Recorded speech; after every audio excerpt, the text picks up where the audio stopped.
Le second livre de Samuel, chapitre 16.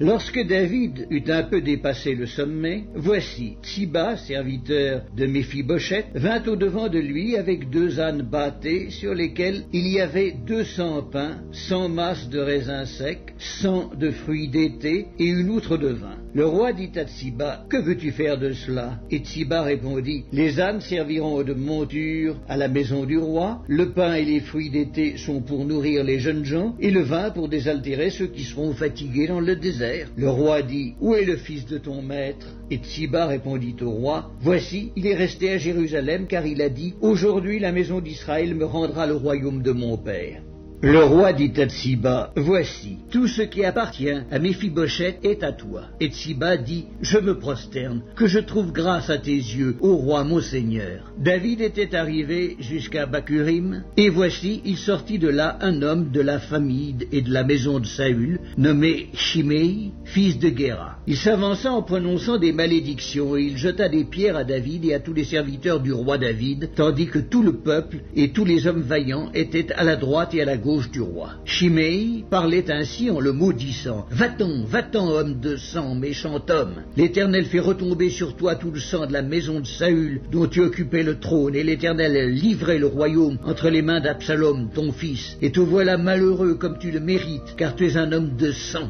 Alors Abiscaï, fils de Tseruja, dit au roi, « Pourquoi ce chien mort maudit-il le roi, mon seigneur? Laisse-moi, je te prie, aller lui couper la tête. » Mais le roi dit, « Qu'ai-je à faire avec vous, fils de Tseruja? S'il maudit, c'est que l'Éternel lui a dit, maudit David. Qui donc lui dira pourquoi agis-tu ainsi? » Et David dit à Abiscaï et à tous ses serviteurs, « Voici, mon fils qui est sorti de mes entrailles en veut à ma vie. À plus forte raison ce Benjamite. Laissez-le et qu'il maudisse, car l'Éternel le lui a dit. Peut-être l'Éternel regardera-t-il mon affliction et me fera-t-il du bien en retour des malédictions d'aujourd'hui? » David et ses gens continuèrent leur chemin.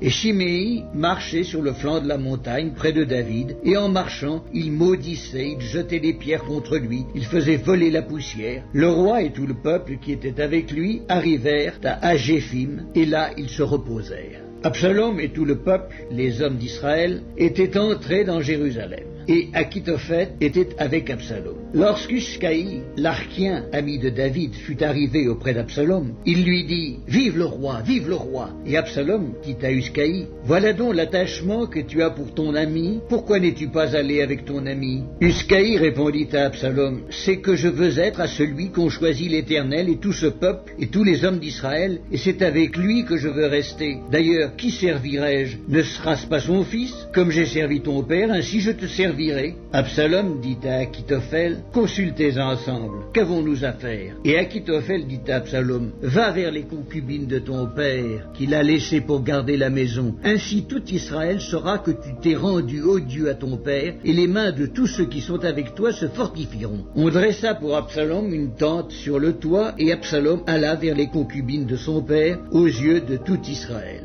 Les conseils donnés en ce temps-là par Achitophel avaient autant d'autorité que si l'on eût consulté Dieu lui-même. Il en était ainsi de tous les conseils d'Achitophel, soit pour David, soit pour Absalom.